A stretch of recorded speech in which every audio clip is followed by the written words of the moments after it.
संविधान दिनाच्या निमित्ताने आपण सर्व मान्यवरांना घेऊन जो कार्यक्रम पूर्ण करतो आहोत, या संविधान दिनाच्या निमित्ताने विचारपीठावर विराजमान असणारे प्राध्यापक यादवराव खोडवे साहेब, त्यानंतर HP कांबळे साहेब, SG मांडले साहेब, RG चव्हाण साहेब, फरीदाताई बक्ष, गोविंदजी नांदेडे साहेब, ज्यांनी अत्यंत सुंदर पद्धतीने एका वाक्यात सांगितलं की देशाचं हृदय म्हणजे संविधान आहे, असे डिके साहेब, आता ज्यांनी चांगल्या प्रकारे तुम्हाला कौतुकाची थाप दिली अशा तहसीलदार मॅडम आणि विचारपीठावरील सर्व मान्यवर, इतर सगळे जमलेल्या माझ्या भावांनो आणि बहिणींनो, आज आपण काही महत्त्वाच्या विषयांवर चर्चा करण्यासाठी एकत्रित जमलेलो आहोत आणि या आजच्या या एकूण संविधान दिनाच्या पूर्व पार्श्वभूमीला घेऊन आजच्या परिस्थितीपर्यंत मी तुमच्याशी थोडीशी चर्चा करणार आहे। संविधानाच्या निर्मितीच्या अगोदरची पूर्व पार्श्वभूमी अशी आहे की हे संविधान काही अगदी सहजरित्या असं तसं आलेलं नाही। त्याच्यासाठी बाबासाहेबांच्याही अगोदर मानवी मूल्यांचा आग्रह धरणारी या देशाला 2,500 ते 3,000 वर्षाची संघर्षाची परंपरा आहे। भारत नावाचा असा एकमेव देश आहे ज्या देशात केवळ मानवी मूल्यांच्यासाठी माणूस म्हणून दर्जा द्या असा दर्जा मागण्यासाठी 2,500 ते 3,000 वर्ष संघर्ष करावा लागलेला आहे।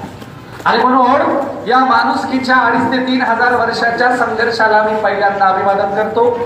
बुद्धानंतर जिजाऊ, शिवबानंतर लहू, फुलेनंतर शाहू आणि बाबासाहेबांनंतर अण्णाभाऊ या परिवर्तनवादी चळवळीतल्या सगळ्याच महापुरुषांना मी अभिवादन करतो। या देशामध्ये सम्राट अशोक नावाचा असा राजा होता की ज्यांनी पहिल्यांदा बाबासाहेबांच्या सारखीच संविधानवादी लोकशाही उभी करण्याचा आशिया खंडावर प्रयत्न केला होता। त्या सम्राट अशोकाच्या नातवाची बृहद्रथाची हत्या करून पुष्यमित्र शुंग नावाचा वैदिकांचा प्रतिनिधी राजगादीवर आला आणि त्यानंतर बाबासाहेबांचं कार्य बाबासाहेब येईपर्यंत 2,500 ते 3,000 वर्ष या देशामध्ये केवळ आणि केवळ जनावरांच्या पातळीवरचं जगणं या देशातल्या शूद्र अतिशूद्रांच्या वाट्याला आलं होतं। बृहद्रथाच्या हत्येनंतरच मनुस्मृतीसारखे धर्मग्रंथ लिहिले गेले आणि या देशामध्ये अत्यंत हीन आणि अमानवीय जीवन या देशात वाट्याला आलं।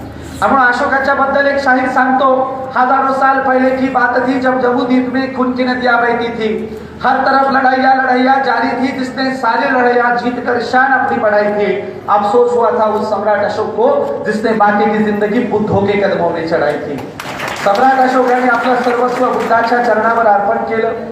जगातले चक्रवर्ती राजे सम्राट अशोकांना भेटायला यायचे आणि म्हणायचे, अहो तुम्ही जम्मू-द्वीपाचे चक्रवर्ती राजे आहात आणि जम्मू-द्वीपाचे चक्रवर्ती राजे असताना तुम्ही रस्त्याने जाणाऱ्या सर्वसामान्य बौद्ध भिक्षूंच्या समोर डोकं का टेकवता, बौद्ध भिक्षूंच्या पायावर डोकं का टेकवता? तेव्हा सम्राट अशोक म्हणायचे, इतिहास काही चक्रवर्ती असल्याबद्दल माझा लिहिला जाणार नाही, पण त्याग आणि समर्पित भावनेनं समतेसाठी आयुष्य झिजवणाऱ्या भिक्खू संघाचा इतिहास लिहिला जाईल, म्हणून मी भिक्खू संघाच्या पायावर नतमस्तक होत आहे। या तथागताच्या भिक्खू संघाची प्रेरणा घेऊन आदर्श समतेचं भिक्खू संघाचं पुन्हा मॉडेल उभं करणारे, ज्यांनी सांगितलं आम्हा सापडले वर्म करू भागवत धर्म, ज्यांनी सांगितलं बौद्ध अवतारी आम्ही झालो संत वर्णमया मात नामा म्हणे, असं भिक्खू संघाची तथागताची प्रेरणा घेऊन आदर्श वारकरी धर्माची स्थापना करणारे संत श्रेष्ठ संत शिरोमणी नामदेव महाराजांना मी अभिवादन करतो। नामदेव महाराजांच्या नंतर हा तथागताचा विचार पुढे नेणारे संत जनाबाई, जगद्गुरु जगतवंद्य तुकोबराय, चोखोबराय, एकनाथ महाराज या सगळ्या संतांना मी अभिवादन करतो। माझी जनाबाई सांगायची, टोळीचा पदर आला खांद्यावरी भरल्या बाजारी जाईल मी, हाती घेईल ताळ खांद्यावरी विना आता मजमना पूर्ण करी, पंढरीच्या पेठे मांडलेले पाल मनगटावरी तेल घाला तुम्ही, सगळी मने झाले मी वेसवा निघाले केशवा घर तुझे, डोक्यावरचा पदर कमरेला खोसून मी भर बाजारात येणारे आणि लोकांना गुलाबीतून अंधश्रद्धेतून कर्मकांडातून मुक्त करणारे, लोकांचं प्रबोधन करणारे, पण अशा स्त्रीला लोक म्हणतील आगावची बाई आहे, वाया गेलेली बाई आहे। म्हणून जनाबाई म्हणते, मी आजच घोषणा करते, मी विठ्ठलाचं घर निघायला तयार आहे, पांडुरंगाची वेश्या व्हायला तयार आहे, पण समतेचं बंधुभावाचं काम सोडणार नाही, असं म्हणणाऱ्या जनाबाईंना मी अभिवादन करतो। जनाबाईंच्या आणि या एकूण संत चळवळीच्या नंतर या देशाचे खरे राष्ट्रपिता क्रांती सूर्य ज्योतिराव फुले साहेब आणि विद्येची खरी दैवत क्रांती ज्योती सावित्रीबाईंनाही अभिवादन करतो। अरे देवाला सोडलेल्या देवदासी झाल्या, खंडोबाला सोडलेल्या मुरळ्या झाल्या, यल्लमाला सोडलेल्या जोगती झाल्या, पण माझ्या सावित्रीला सोडलेल्या कोणी डॉक्टर, कोणी इंजिनियर, 2 राष्ट्रपती झाल्या. सावित्रीबाईंना देखील अभिवादन करतो. सावित्रीबाईंचा हाच विचार, ज्योतिराव फुले साहेबांचं उरलेलं कार्य आणि संतांचा उरलेला विचार भारतीय संविधानाच्या रूपाने देणारे. बघा, ज्योतिराव फुले म्हणाले होते, मांग महार निंदा ठावे नाही, व्यथा जाळा म्हणून ग्रंथा एकदाची. आम्हा मांगा महाराजांची यांना व्यथा काय करणार आहे, यांच्या धर्मग्रंथातून आमची बदनामी केलेली आहे असं ज्योतिराव फुले म्हणतात. ज्या धर्मग्रंथातून शूद्र अतिशूद्रांची बदनामी केली ते धर्मग्रंथ जाळले पाहिजेत असं म्हणणाऱ्या ज्योतिराव फुलेंचं हेच वाक्य उचलून महाडच्या रायगडाच्या पायथ्याशी महाडच्या भूमीवर मनुस्मृतीचं दहन करणारे आणि नव्या संविधानाचा संकल्प सोडणारे बाबासाहेब आंबेडकर होते. मराठ्याच्या घरात जन्माला आलेले तुकोबराय म्हणत होते. तुकोबराय काय म्हणत होते, भोकावया अक्षर मज नाही अधिकार. अरे, मराठ्याच्या कुळद्याच्या घरात जन्मलेल्या आलेल्या तुकोबरायांना अक्षर भोगू दिले जात नसतील, त्यांचा अभंगाचा गाथा पाण्यात बुडवला जात असेल तर अतिशूद्रांच्या अस्पृश्यांचे काय हाल असतील. तुकोबराय म्हणायचे, नाही कोणी येथे मुख्यांचा जाण. आम्ही मुख्य आहोत, आम्हा मुख्यांची जाणीव असणारा कोणी नायकच नाही. हाच तुकोबरायांचा गाथेतला शब्द घेऊन तुकोबरायांच्या नावाने मूक नायक वृत्तपत्र सुरू करणारे आणि खऱ्या अर्थाने मराठ्यांच्या घरातल्या जन्मलेल्या तुकोबरायांच्या संकल्पनेतला आदर्श मुख्यांचा नायक ठरलेले भारतीय घटनेचे खरे शिल्पकार परमपूज्य बोधिसत्व विश्वरत्न डॉक्टर बाबासाहेब आंबेडकरांना मी अभिवादन करतो. रविदास म्हणाले होते, संत रविदास म्हणाले होते, ऐसा चाहू राज मैं जा सबन को मिले अन्न, छोटो बडो सब संग बैठे रविदास रे प्रसन्न. मला एक आदर्श राज्य हवंय, ज्या राज्यात सर्व जाती धर्म पंथाचे लोक गुण्या गोविंदाने नांदतील, एकत्रित बसतील, एकत्रित उठतील. म्हणून आदर्श लोकशाहीची संकल्पना पुढे ठेवणाऱ्या रविदासांच्या संकल्पनेतली लोकशाही लागू करणारे आणि आपला अनटच्ड इंडिया नावाचा ग्रंथ चोखोबा आणि रविदासांना अर्पण करणारे बाबासाहेब आंबेडकर होते. संत चळवळीशी एवढं जवळचं बाबासाहेबांचं नातं होतं आणि म्हणून वारकरी म्हणून मला आज आम्हा वारकऱ्यांच्या समस्त संतांचं कार्य जर कुठे दिसत असेल तर ते भारतीय संविधानामध्ये दिसतं. आम्हा सगळ्या संतांचा एकमेव अर्थ असणार, आम्हा सगळ्या वारकऱ्यांचा एकमेव शिकवणीचा ग्रंथ जर कोणता असेल तर ते संविधान आहे. प्रत्येकाच्या घरातला धर्मग्रंथ वेगळा असेल, पण तुम्हाला या देशाचा खऱ्या अर्थाने सामाजिक धर्मग्रंथ जर कोणता असेल तर ते भारतीय संविधान आहे.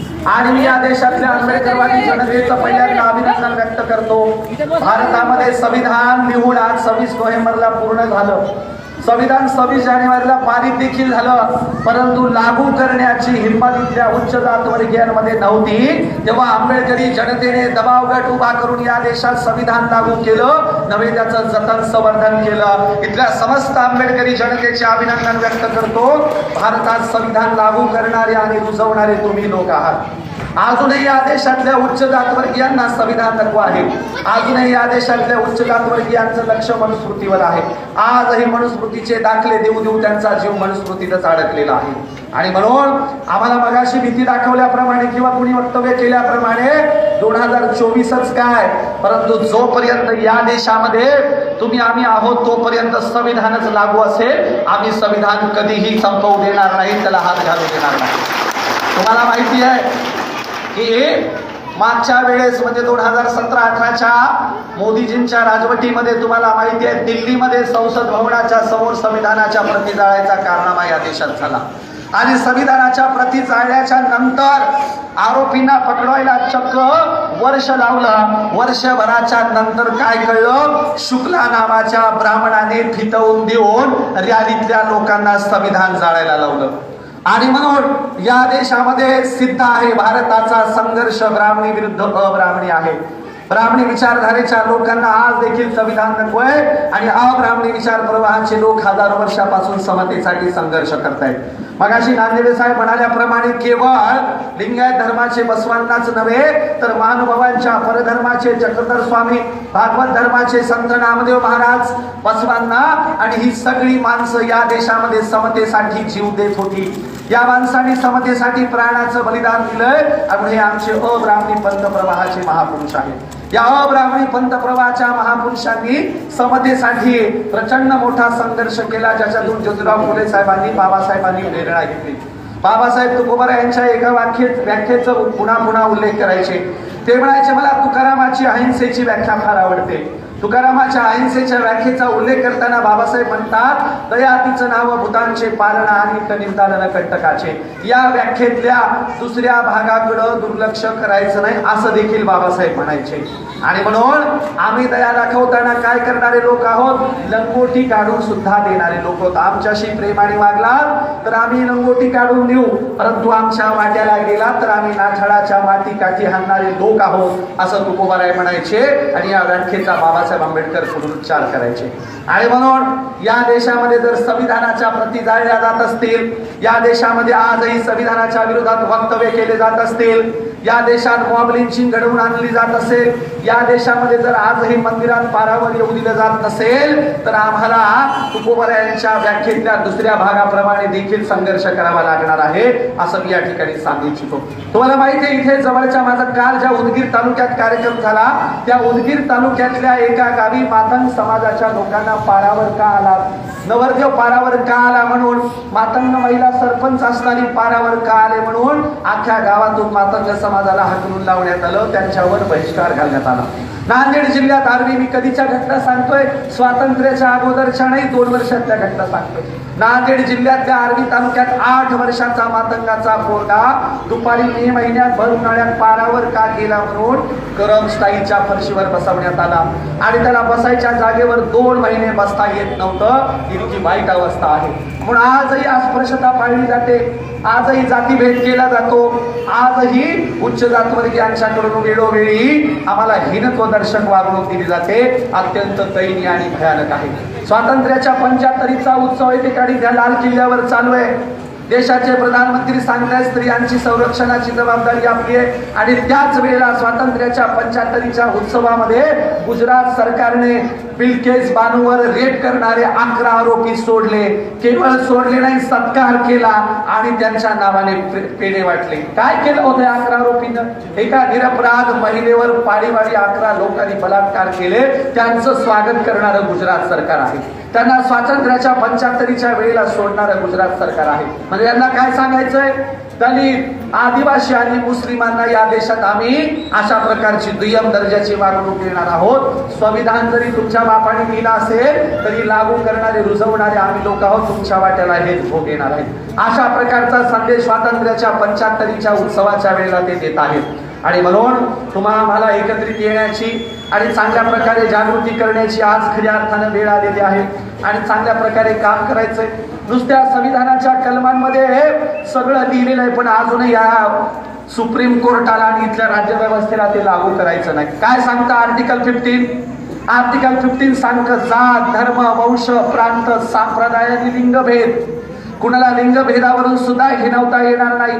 सार्वजनिक ठिकाणी, धार्मिक ठिकाणी, कुठल्या पानवठ्याच्या ठिकाणी कुणाशी भेदभाव करता येणार नाही आर्टिकल 15 सांगतं. आणि आज देखील आर्टिकल 15 लागू नाही. आज देखील भेदभाव केला जातो. आज देखील दयनीय परिस्थिती आहे. आज देखील भटके मुक्तांना आणि आदिवासी समाजाला प्रचंड यातनेला सामोरं जावं लागतं. मुंबईमध्ये एका उडान पुलाच्या खाली भटके मुक्तांची काही पालं बसलेली होती. या पालांना उठवण्यासाठी पोलीस प्रशासनाची लोक आली आणि पालांना उठवत असताना 2 ते 3 दिवसाचं बाळ घेऊन भटके मुक्ताची बाई रोडवरून पळत होती. मुंबईच्या भरधाव वेगाने धावणाऱ्या रोडवरून आपल्या बाळाला घेऊन पळताना बाईच्या हातातलं बाळ पडलं. मागून वाहन आलं आणि त्या 3-4 दिवसाच्या बाळाला चिरडून वाहन केलं. अशी भटक्यांची अवस्था आहे. एकीकडे नकट्या नाकाने प्रार्थना म्हणायला लावली जाते, भारत माझा देश आहे, सारे भारतीय माझे बांधव आहेत. आणि दुसरीकडे भटके मुक्तांच्या वाट्याला इंचभर जमीन देखील नाही. आणि ज्या भटक्यांच्या वाट्याला इंचभर जमीन नाही त्यांना भारत माझा देश आणि सारे भारतीय माझे बांधव म्हणायला लावता आणि त्यांना इंचभर जमीन देत नाही. लाजा वाटत नाही तुम्हाला? आणि म्हणून माझ्या बांधवांनो, देशाची अवस्था अत्यंत दयनीय आहे. आणि म्हणून आपल्या देशाचा संघर्ष या प्रकारचा राहिलेला आहे. या संघर्षातून आपल्या देशाच्या संविधानकर्त्यांनी सगळ्या प्रकारची मांडणी केली आणि सगळ्या प्रकारचं स्वातंत्र्य दिलं. मनुस्मृती सांगत होती, न स्त्री स्वातंत्र्य मरहती. स्त्रियांना स्वातंत्र्याचा अधिकार नाही मनुस्मृती सांगत होती. बाबासाहेब म्हणाले मनुस्मृती जरी म्हणत असेल स्त्रियांना स्वातंत्र्याचा अधिकार नाही, माझ्या लोकशाहीत आणि माझ्या संविधानाच्या निर्मितीच्या नंतर स्त्रिया प्रत्येक क्षेत्रात खांद्याला खांदा लावून काम करतील. या स्त्रियांच्यासाठी मी हिंदू कोड बिलाची तजवीज केलेली आहे. या स्त्रियांच्यासाठी सगळ्या प्रकारच्या स्वातंत्र्याची मी तजवीज केली. ज्या बाबासाहेब आंबेडकरांनी स्त्रियांच्या सगळ्या प्रकारच्या स्वातंत्र्याची तजवीज केली, त्यांच्याच हयातीत जिवंतपणे त्यांच्याच ऑफिसावर मोर्चा घेऊन येणाऱ्या हिंदू स्त्रिया होत्या. माहीतच नाही काय चाललंय देशामध्ये. आणि म्हणून मित्रांनो, स्त्रियांना स्वातंत्र्य दिलं आणि मला हे दिलेलं संविधानातून दिलेलं स्वातंत्र्य तुकोबारायांच्या एका अभंगाच्या ओळीत सांगायचंय. काय म्हणाले होते तुकोबाराय? तुकोबाराय म्हणाले होते, सकळांशी येथे आहे अधिकार, कोण्याही जीवाचा न घडो मत्सर, वर्म सर्वेश्वर पूजनाचे. संविधान सुद्धा म्हणतं सगळ्यांना इथे अधिकार आहे, इथे कुठल्याही प्रकारचा भेदभाव चालणार नाही. आणि म्हणून 26 नोव्हेंबरला जरी संविधान लिहिलं गेलं असेल, लिहून पूर्ण झालं असेल, पण आपल्या स्वातंत्र्याचा दिवस 26 जानेवारी आहे. ज्या दिवशी संविधान लागू झालं त्या दिवशी आम्हाला अभिव्यक्ती स्वातंत्र्य मिळालं, त्या दिवशी आम्हाला सगळ्या प्रकारचं स्वातंत्र्य मिळालं आणि 26 जानेवारीच्या दिवशी आम्ही खऱ्या अर्थाने स्वातंत्र्य झालो. आणि म्हणून माझ्या बांधवांनो, संविधानाच्या अगोदरच्या आता ॲनिमेशन ऑफ कास्ट सगळ्यांच्या हातात आहे बघा. त्या ॲनिमेशन ऑफ कास्ट मध्ये बाबासाहेबांनी काय लिहिले ते वाचा. अहो, केवळ तूप पंक्तीत जेवायला तूप वाढलं म्हणून अस्पृश्यांना गावाच्या बाहेर हाकललं जायचं, अस्पृश्यांच्या घरावर हल्ले केले जायचे. आज मी राजस्थान गुजरातमध्ये माझी अस्पृश्य जातीचा नवरदेव उंटावर किंवा घोड्यावर बसला तर नवरदेव घोड्यावर का बसला म्हणून हल्ले केले जातात. पोलिसांच्या ताफ्यामध्ये राजस्थानमध्ये नवरदेवाच्या मिरवणुका काढल्या जातात. त्यांचं म्हणणं आहे उच्च जातीयांचं, अस्पृश्यांच्या घरातल्या नवरदेवाने घोड्यावर बसायचं नाही, अस्पृश्यांच्या घरातल्या महिलांनी गावातून जाताना चप्पल हातात घेऊन जायचं, अस्पृश्याच्या घरातल्या लोकांनी आमच्या सार्वजनिक जेवणाच्या पंक्तीत येऊन बसायचं नाही. एखाद्या उच्च जातीयांच्या कॉलनीतलं घर विक्रीला असेल तर आजही चर्मकार, मातंग आणि मुस्लिमांना, बौद्धांना दिलं जात नाही. आज भारताची परिस्थिती आहे. आणि म्हणून संविधानाचा गौरव करताना ते लागू करण्यासाठी देखील आपल्याला काम करायचंय. आणि म्हणून मी सांगू इच्छितो की बाबासाहेबांचं या देशामध्ये केवढं योगदान आहे. तर हजारो वर्षापासून सूर्य सगळ्यांना प्रकाश देत होता, परंतु या सूर्याचा प्रकाश मात्र अस्पृश्यांच्या झोपडीपर्यंत कधी पोहोचला नाही. पण हजारो वर्षाच्या नंतर एक असा प्रज्ञेचा महासूर्य आला की तुमच्या आमच्या झोपड्यांना ज्याने उजळून टाकलं आणि समस्त जाती धर्मपंथीयांच्या लोकांना प्रज्ञेच्या सूर्याचा प्रकाश आज आम्हाला मिळाला. आणि म्हणून नेहमी सांगत असतो, बाबासाहेब सूर्याला म्हणाले तू तिथला तर मी इथला सूर्य आहे. बाबासाहेब सूर्याला म्हणाले तू तिथला तर मी इथला सूर्य आहे. चल परिवर्तनाचा करार करू. तू ताऱ्यांना प्रकाशमान कर, मी साऱ्यांना प्रकाशमान करेल, मी साऱ्यांना प्रकाशमान करेल. म्हणून साऱ्यांना प्रकाशमान करण्याचं काम बाबासाहेबांचं राहिलेलं आहे. सगळ्यांना प्रकाशमान करता करता बाबासाहेबांनी या देशातल्या सगळ्या जाती धर्मपंथाच्या लोकांना बरोबरीचं स्थान दिलं. पण काय चाललंय आज अभ्यासक्रमात रामायण महाभारताचे धडे लावायचा काल परवाचा निर्णय सुरू झालेला आहे. अभ्यासक्रमामध्ये मनुस्मृतीचे धडे लावण्याचा, रामायण महाभारताचे धडे लावण्याचा घाट काल परवा घातलेला आहे. एनसीईआरटीच्या पुस्तकातून महापुरुष वगळलेले आहेत. एनसीईआरटीच्या पुस्तकातून मनुस्मृती धार्जिना अभ्यासक्रम लावण्याचा कार्यक्रम सुरू झालेला आहे. आणि म्हणून आपल्याला लढाई थांबवायची नाही, आपल्याला लढाई वेगाने लढायची आहे. जनतेत जायचंय, जनतेत प्रबोधन करायचंय, जनतेला सांगायचं अभ्यासक्रमात संविधान पाहिजे, जनतेला सांगायचं अभ्यासक्रमात महापुरुष संत पुरुष पाहिजेत. मनुस्मृतीच्या राजवटीवरचा अभ्यासक्रम या देशात आम्ही चालू देणार नाहीत आणि कदापिही आम्ही त्यांचे मनसुबे पूर्ण होऊ देणार नाही. आणि म्हणून काय चाललंय या देशामध्ये बघा मित्रांनो, या देशाची व्यवस्था अत्यंत भयानक आहे. टीव्ही टेलिव्हिजन लावा, सगळ्या टीव्ही टेलिव्हिजनवरून त्यांचे कार्यक्रम चाललेले असतात, त्यांच्या मालिकेतून त्यांची व्यवस्था ते विकवत असतात. अहो, साधी जाहिरात सुद्धा आमची नसते, आमच्या बाजूच्या जाहिरातीत एखादा माणूस सुद्धा नसतो. त्यांच्या जाहिराती गोऱ्या रंगाचं समर्थन करणाऱ्या. काय संबंध आहे आमचा आणि गोऱ्या रंगाचा? सगळ्या टीव्हीवरच्या जाहिरातीतून चाललंय फेअर अँड लवली 7 दिनों में निखर पाहिजे. खरंच 7 दिवसात कोणी गोरा होत असतं का फेअर अँड लवली लावून? आणि आम्ही द्रविडांच्या अवलादी, आम्ही दक्षिण भारतीय लोक, आम्ही सगळे काळ्या रंगाचे आहोत. आमच्या सौंदर्याचा रंग काळा आहे. आणि म्हणून गोऱ्या रंगाचा अवास्तव स्तोम माझा ओढ, आम्हाला रंगांच्या प्रती हीनत्वदर्शक दिलेलं वर्तन, त्यांच्या टीव्ही टेलिव्हिजनवरून आम्हाला दिलेली वागणूक आम्ही अमान्य करतो. आम्हाला सुद्धा आमच्या काळ्या रंगाचा अभिमान आहे. आमचा विठ्ठल काळा आहे, आमचा कृष्ण काळा आहे, आमचा खंडोबा काळा आहे, आमची ग्रामदैवत काळी आहेत. म्हणून सौंदर्याचा रंग गोरा नाही, काळाच मानला पाहिजे. त्यांची ऐश्वर्या राय चेहऱ्याला काय बाय लावते, तिचा मेकअप करायला 10 बाया, तिच्या भोयांचा मेकअप करायला 10-20 बाया, तिच्या ओठांचा मेकअप करायला 10-20 बाया. एसी गाडीमध्ये फिरते, एसी बंगल्यात राहत्यावर कोणी बी गोरं दिसेल की. तुमच्या ऐश्वर्या रायला म्हणा आमच्या नरसी नायगाव बिलोली भागात ये आणि 4 दिवस खुरपायला आमच्या सोबत चल, बघू तुझा गोरा रंग टिकतो का ते. आणि म्हणून गोऱ्या रंगाचा अवास्तव महत्व काय तर म्हणे ऐश्वर्या राय विश्व सुंदरी आहे, काय चाटायचा का तिचा गोरा रंग, काय उपयोग आहे तिच्या गोऱ्या रंगाचा. आणि म्हणून आम्हाला गोऱ्या रंगाचं टीव्ही टेलिव्हिजनवरून बिलकुल प्रबोधन दाखवू नका. काय चाललंय त्यांचं साहित्यिक जग बघा, साहित्याच्या जगातून सगळं त्यांचा उहापोह चालला. शाहीर संभाजी भगत नेहमी सांगतात यांच्या कादंबरीकारांना साहित्यिकांना सूर्यचंद्र दिसतो, परंतु शेतात राबणारी आमची माय दिसत नाही. त्यांच्या कादंबरीत टपोर कुंकू लावलेली आपली माय नाही. त्यांच्या कादंबरीमध्ये त्यांच्या टीव्ही टेलिव्हिजनवर आपलं काहीच नाही. अहो त्यांच्या टीव्हीवर कुठल्या तरी सिरियलीमध्ये पोरग येतं बाहेरून, डायनिंग टेबलवर जेवायला बसतं, डायनिंग टेबलवर जेवणाचे अनेक पदार्थ असतात आणि पदार्थ पाहून त्यांचं पोरग म्हणतं काय काय खाऊ काय काय खाऊ, इतके खायचे पदार्थ असतात. आणि इकडं मात्र आमच्या नरसी नायगावामध्ये शाळेतून जाऊन आलेलं सांच्या पारी पोरग टोपलं उघडून बघतं, दुरडीत खायला टोपल्यात खायला काहीच नसतं. आमचंही पोरग म्हणतं काय खाऊ आणि काय खाऊ. त्यांचं 2 वेळा म्हणतं काय काय खाऊ, आमचं म्हणतं एकदाच काय खाऊ. पण हा फरक मात्र टीव्ही चॅनलवर दाखवला जात नाही. त्यांचं काय काय खाऊ म्हणणारं गाभरं रोज दाखवतात आणि आमच्या भुकेचा संघर्ष मात्र यांच्या टीव्ही चॅनलवर कधीच नसतो. आणि काय गाणी लिहितायत, मुंबईच्या एसी स्टुडिओमध्ये बसून गाणं लिहितंय, चांद तारे तुम्हारे लिए तोड लावूंगा. हे आमच्या खेड्यात आणि शेवग्याच्या झाडाच्या 4 शेंगा तोडून दाखव. गाणं लिहितंय पलको में तुम्हें बिठाऊंगा. अरे काय चाललंय, तिला कधी डोळ्यांच्या पापण्यावर तुम्हाला बसवता येणार आहे का. काहीच्या काही गाणं लिहितात आणि आमच्या लोकांना मूर्ख बनवतात. म्हणून त्यांचं साहित्यिक जग अमान्य करतो. आमचे ज्योतिराव फुले म्हणाले हे उंटावरून शेळ्या हाकणारे लोक आहेत, यांच्या साहित्यिक जगाच्या मागे जायचं नाही, यांच्या टीव्ही चॅनलच्या मागे जायचं नाही, यांच्या अभ्यासक्रम मंडळातल्या लोकांच्या लेखकांच्या मागे जायचं नाही. आम्ही आमचा स्वतंत्र सावता सुभा उभा करू, आम्ही आमचे स्वतंत्र साहित्य संमेलन घेऊ, आम्ही आमचं स्वतंत्र संविधानाचं समतावादी जग उभं करण्यासाठी पुढे येऊ आणि आपण सगळ्यांनी या प्रकारचं काम करायचंय. आणि मग माझ्या बांधवांनो, या देशामध्ये आमच्या पूर्वजांनी किती संघर्ष केलाय. आमच्या मायमाऊल्यांसाठी रमाईचा एक किस्सा सांगतो बघा. रमाईचा त्याग आणि समर्पण किती असावं, कारण या देशाचा इतिहास त्याग आणि समर्पणाचाच लिहिला जातो. ॲनिमेशन ऑफ कास्टच्या शेवटीला बाबासाहेबांनी लिहिलंय की जगात अनेक राजे महाराज श्रीमंत असतील, पण किंमत फक्त बुद्धिजीवी लोकांची केली जाते, विद्वानांची केली जाते.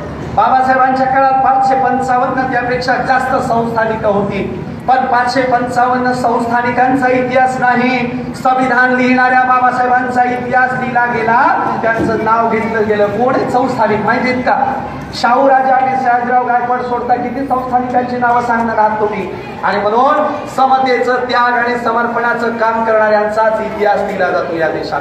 तथागत बुद्धाच्या शेतात 1000 सोन्याचे नांगर चालायचे, पण इतिहास काही शुद्धोधनाचा लिहिला गेला नाही.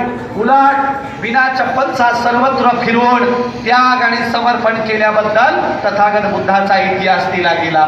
तुकोबांच्या घरी महाजन की होती, तुकोबारायांच्या घरी सावकारांना कर्ज देणारे बोल्लोबा मोरे महाजन होते, पण इतिहास बोल्लोबा मोरेंचा नाही.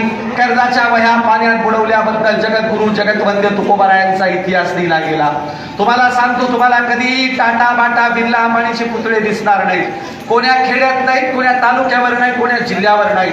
तुम्हाला कधीही टाटा बाटा बिर्ला अंबानीचे पुतळे कुठेच दिसणार नाही. पण अंगावर चिंध्या पांघरून शब्दांचं सोनं वाटणाऱ्या गाडगे महाराजांचे पुतळे जगभरात दिसतात. याचा असा अर्थ होतो इतिहास त्याग आणि समर्पणाचा लिहिला जातो, श्रीमंतांचा नाही. आपण इतिहास काही रमाईचा म्हणजे इतिहास काही टाटाच्या माईचा, बिर्लाच्या बायकोचा आणि अंबानीच्या आजीचा लिहिला जाणार नाही. इतिहास रमाई, भीमाई, अहिल्या, फातिमा आणि जिजाईचा लिहिला जाईल. इतिहास त्याग आणि समर्पणाचा लिहिला जाईल. म्हणून तुम्हाला भारताच्या इतिहासात नाही येत आलं तरी चालेल, तुम्हाला महाराष्ट्राच्या इतिहासात नाही येत आलं तरी चालेल, पण नरसी नायगावच्या बिलोलीच्या इतिहासात जाताना असं काहीतरी चांगलं काम करा की त्या इतिहासात तुमचं नाव घेतलं गेलं पाहिजे. 4 लोकांनी म्हटलं पाहिजे की हा माणूस फार चांगला होता. बघा, एकदा इंग्रज अधिकाऱ्यांनी महिलांच्यासाठी रमाईचा त्याग आणि समर्पणाचा किस्सा सांगतोय. एकदा इंग्रज अधिकाऱ्यांनी बाबासाहेब आंबेडकरांना एका कार्यक्रमाला बोलवलं. बाबासाहेबांना इंग्रज अधिकारी म्हणाले, तुम्ही तर नेहमीच येता, यावेळेला तुमच्या मिसेसला देखील कार्यक्रमाला घेऊन या. बाबासाहेब तिकून तिकडेच कार्यक्रमाच्या ठिकाणी येणार होते. अशा वेळेला बाबासाहेबांनी घरी निरोप पाठवला, रामूला म्हणावं तयार होऊन ये, आमच्या रमाईला निरोप मिळाला, तयार होऊन जायचंय. पण तयार होऊन जायचंय म्हणजे नेमकं कसं जायचंय? आमच्या रमाईच्या पुढं प्रश्न पडला, कारण कोणती साडी फाटलेली, कोणतीला ठिगळ लावलेला, कोणतीला पदरच नाही, कोणती दांडी केलेली. आमच्या रमाईच्या पुढं प्रश्न पडला, कसं जायचं? आमच्या रमाईनं लाकडी संदूक उघडला. रमाईला आठवलं, एकदा बाबासाहेब आंबेडकर शिकून आल्याच्या नंतर कोल्हापूर संस्थानात शाहू महाराजांनी बाबासाहेबांची हत्तीवरून मिरवणूक काढली. मिरवणूक शाहू महाराजांच्या पॅलेस समोरून जात असताना हत्ती खाली बसला. बाबासाहेब अंबानीतून खाली उतरले. शाहू महाराजांनी स्वतःच्या डोक्यावरचा लाल रंगाचा जरीचा फेटा काढला आणि बाबासाहेबांच्या डोक्यावर घातला. आणि शाहू महाराज म्हणाले, आमची राजेशाही संपली, इथून पुढे तुमची राजवट सुरू होणार आहे, तुम्ही खऱ्या अर्थाने देशाचे नेते आहात. रमाईला आठवलं, बाबासाहेब घरी आले होते, फेटा रमाईच्या हातात दिला होता. रमाईनं घडी करून तो फेटा पेटीमध्ये ठेवला होता. रमाईला आठवलं, घरात गेली, पेटी काढली, पेटीतला लाल रंगाचा जरीचा फेटा काढला, रमाई आमची नेसली आणि कार्यक्रमाच्या ठिकाणी स्टेजवर जाऊन रमाई बसली. रमाईच्या नंतर बाबासाहेब मागून इंग्रजांच्या सोबत कार्यक्रमाच्या स्टेजला येत होते. रमाईकडे बाबासाहेब लांबून बघतात तर अरे, माझ्या रामूला मी कधी आयुष्यभरात एवढी महागडी साडी घेतली नाही, एवढा महागडा शालू घेतला नाही, माझी रामू कुणाचा बरं शालू नेसून आली? बाबासाहेब जसे जसे स्टेजकडे जातात तसं बाबासाहेबांच्या डोळ्यामधून अश्रू येतात. बाबासाहेबांच्या लक्षात येतं, अरे माझी रामू माझी लाज राखण्यासाठी शाहू राजाचा जरीचा फेटा नेसून आली. बाबासाहेब स्टेजवर जाताना विचार करतात, रामूच्या डोळ्यात डोळे घालून बघितलं तर रामू रडल, आपण रामूकडे बघायचं नाही. रमाईने विचार केला, मी जर साहेबांकडे बघितलं तर साहेबांनाही रडू येईल. रमाईने ठरवलं खाली बघायचं. माझी रमाई कार्यक्रम संपेपर्यंत खाली पायाकडे बघत होती. कार्यक्रम संपला, बाबासाहेब रमाई घरी गेले. बाबासाहेबांनी अंगातला कोट काढून रमाईच्या हातात दिला, तेव्हा रमाईच्या डोळ्यांच्या अश्रुधारा बाबासाहेबांच्या बुटावर पडत होत्या. तेव्हा बाबासाहेब म्हणाले, रामो, अगं मी माझ्या जनतेला सांगेल, एक वेळचा माझा संघर्ष विसरला तरी चालेल, पण माझ्या रामूचा त्याग आणि समर्पण कधीही विसरायचं नाही, कारण माझ्या रामूमुळे आमच्या महिलांना एवढी सोबत आली आहे. आपल्याकडे जरी अजून श्रीमंती नसेल, मी एकदा कोल्हापूर संस्थानामध्ये कोल्हापूरकडे एका कार्यक्रमाला गेलो आणि कार्यक्रमाला गेलो, एक जणाच्या घरी फ्रेश व्हायला नेलं.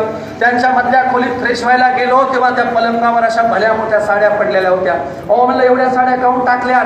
त्या घरची महिला म्हणाली, अहो सर, मला प्रश्न पडला आहे महाराज की कोणती साडी नेसू? हिला चांदीचा पदर आहे, ही 50,000ची आहे, हिला थोडी सोन्याची नखी आहे, ही 1 लाखाची साडी आहे.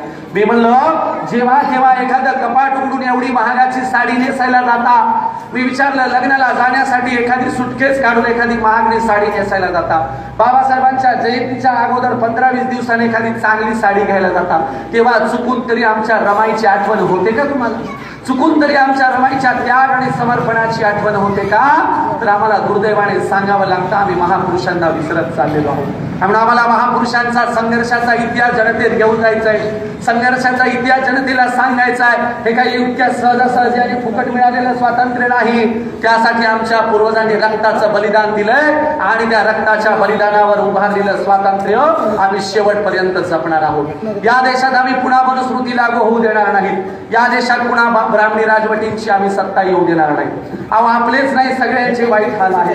पुण्यामध्ये खोलेबाई नावाची ब्राह्मणाच्या घरातली बाई, तिच्याकडे स्वयंपाकाला यादवबाई नावाची मराठा बाई होती. मराठा घराण्यातली यादवबाई स्वयंपाकाला 1 वर्ष होती.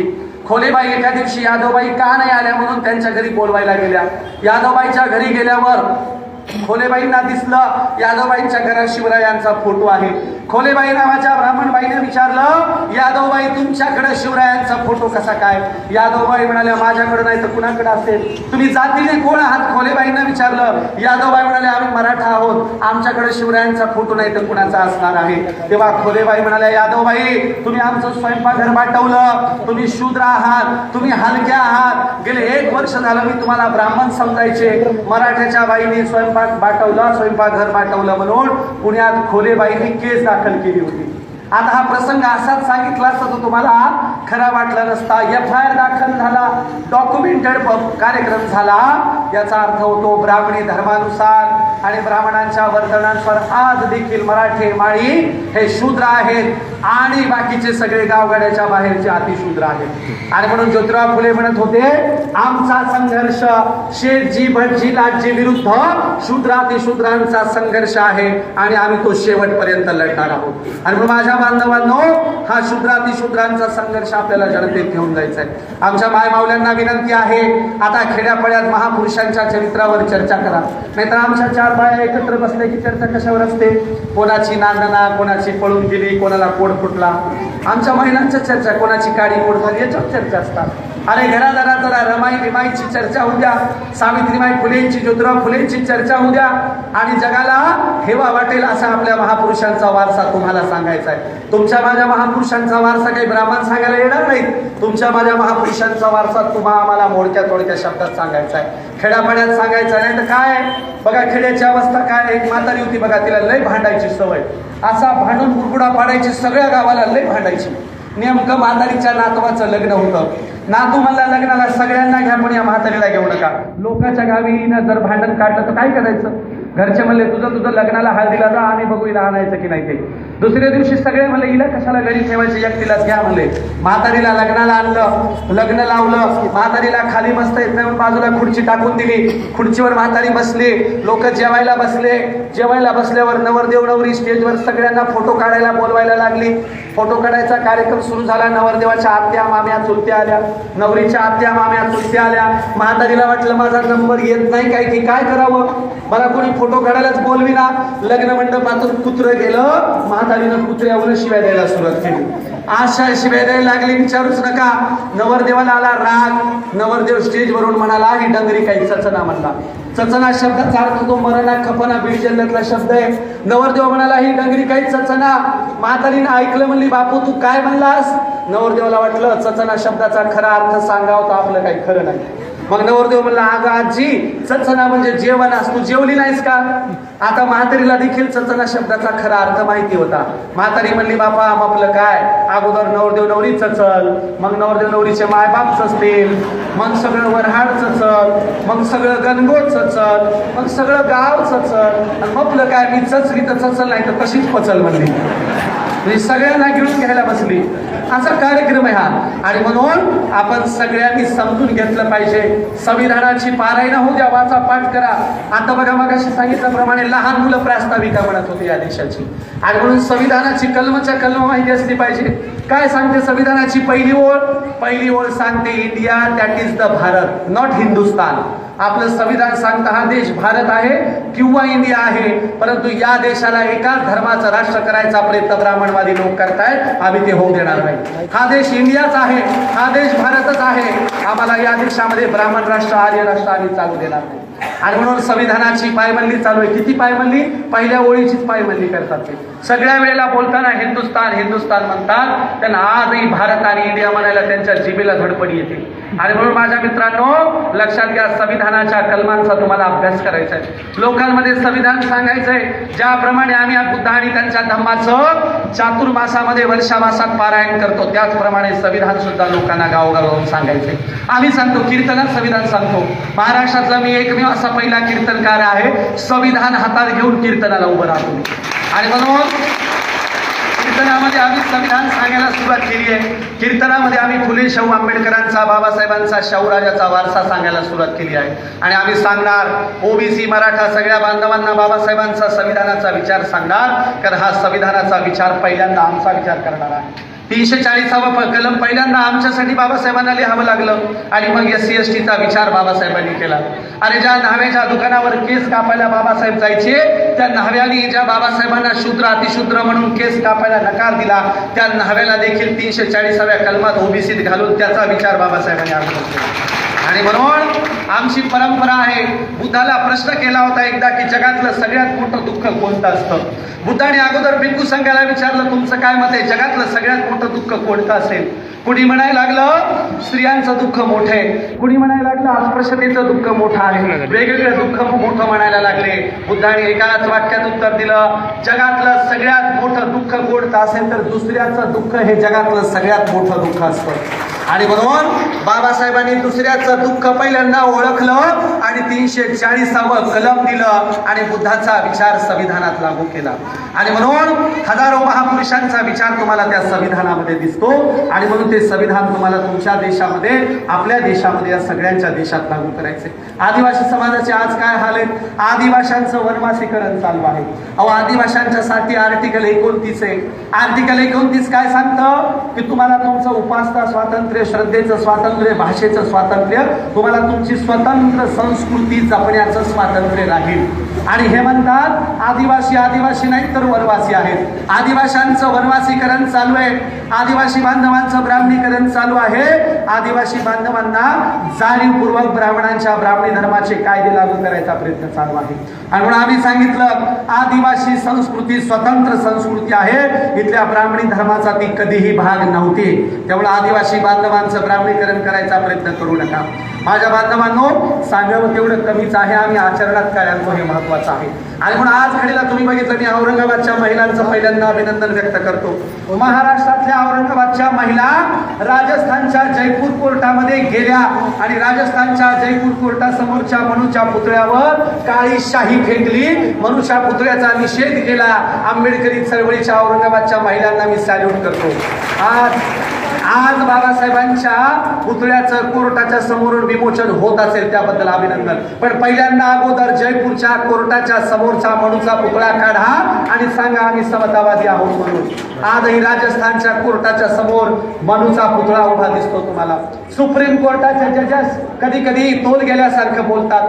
एक तर राजस्थान कोर्टाचा जज म्हणाला लांडोरनी मोराचे अश्रू पिल्याच्या नंतर लांडोर प्रेग्नंट राहते. अरे, मोराचे अश्रू पिण्याचा काही संबंधच नाही. अशा प्रकारचे असंवैधानिक अवैज्ञानिक स्टेटमेंट करणारे जजेस आम्ही सुप्रीम कोर्टात बसवलेले आहेत. आणि म्हणून सुप्रीम कोर्टावर, सर्वोच्च न्यायालयावर या देशातल्या मनुवादी विचारसरणीच्या लोकांचा कब्जा झालेला आहे. आणि म्हणून आपण समजून घेतलं पाहिजे. Justice P B. Sawant, justice Kolse Patil नेहमी सांगायचे की जर का तुम्ही जागरूक नसाल तर या देशातले सगळेच्या सगळे पिलर एका विशिष्ट विचारसरणीच्या लोकांच्या ताब्यात जातील. म्हणून आम्हाला जागरूक राहायचंय आणि बाहेरून लोकशाहीवादी दबाव गट उभा करायचा आहे. सुप्रीम कोर्ट नीट वागत नसेल, रस्त्यावर आम्ही दबाव गट उभा केला पाहिजे. राज्यकर्ते नीट वागत नसतील, रस्त्यावर दबाव गट उभा केला पाहिजे. आणि आज घडीला दबाव गट उभा करण्याची वेळ आलेली आहे. आणि म्हणून सांगावं तेवढं कमीच आहे, आम्ही आचरणात काय आणतो हे महत्वाचं आहे. या देशात सगळ्या साधू संतांचा विचार या देशातल्या महापुरुषांनी पुढे नेला होता. ज्योतिराव फुले साहेबांनी पुढे नेला होता, बाबासाहेबांनी पुढे नेला होता. आम्हाला वारसदार कसा पाहिजे एका वाक्यात सांगतो आणि समारोप करतो. एकदा ज्योतिराव फुले साहेबांच्या घरी त्यांचे सासू सासरे भेटायला आले. ज्योतिराव फुलेंचे सासू सासरे म्हणाले, साऊ तुला जावाई बापूंना आणि तुला काही मूलबाळ होत नाही असं म्हणावं, जावाई बापूंना म्हणावं दुसरं लग्न करा. सावित्रीबाई म्हणाल्या तुम्हीच समजून सांगा. सावित्रीबाईंचे आई वडील ज्योतिराव फुले साहेबांना काय म्हणाले तर म्हणाले, जावाई बापू तुम्हाला सावित्रीकडून मूलबाळ होत नसेल तर दुसरं लग्न करा. ज्योतिराव फुले म्हणाले, समजा मी दुसरं लग्न केलं आणि तरी देखील मला दुसऱ्या बायकोकडून मूलबाळ नाही झालं, सावित्रीला सवत आणल्यावर जर मूलबाळ नाही झालं तर सावित्रीला दुसरा सवती आणाल का तुम्ही सांगा. दुसरा सवती आणायची तुम्हाला तयारी ठेवावी लागेल. कारण मूलबाळ न होण्याला स्त्रिया जबाबदार नसतात, पुरुष देखील जबाबदार असतात असा विचार मांडणारे ज्योतिराव फुले. आणि म्हणून पुन्हा काही दिवस गेले. सावित्रीबाई म्हणाले, अहो असं काय करता, खरंच दुसरं लग्न करा. ज्योतिराव म्हणाले, साऊ कशासाठी लग्न करायचं. सावित्रीबाई म्हणाले, आपण मेल्यावर आपल्या समाधीवर 4 फुलं व्हायला येणारा आपला वारसदार नको का.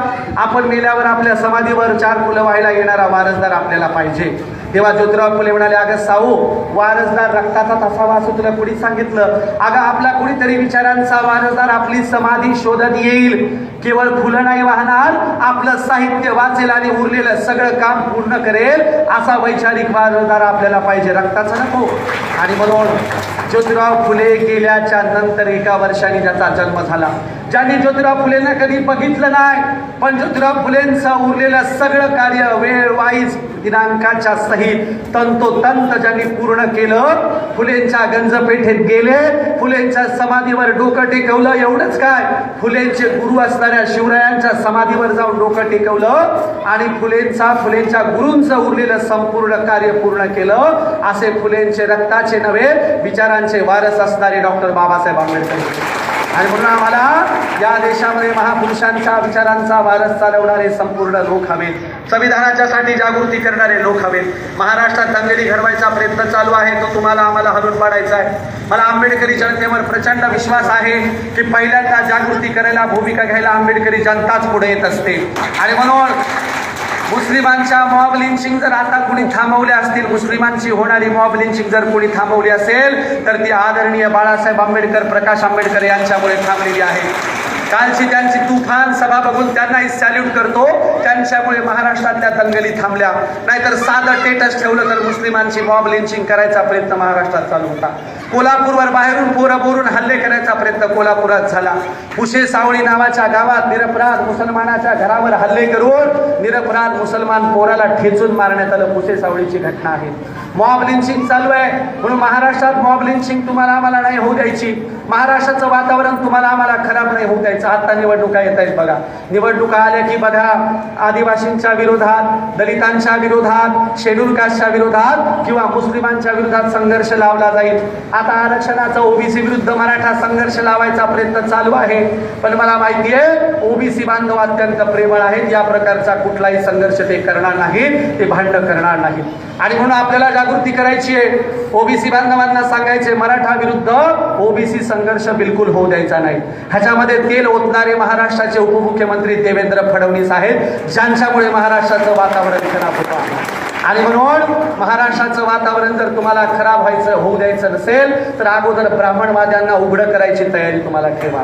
ब्राह्मणवाद्यांना उघडं केलं की जनतेला कळेल आमचा शत्रू मुस्लिम नाही, आमचा शत्रू आदिवासी नाही, आमचा शत्रू ज्यांच्या हातात दगड आहेत ते ओबीसी देखील नाहीत, आमचा शत्रू ब्राह्मणवादी लोक आहेत. आम्हाला आमच्या शत्रूची ओळख असली पाहिजे आणि ब्राह्मणवादी लोकांच्या विरोधात संघर्ष केला पाहिजे.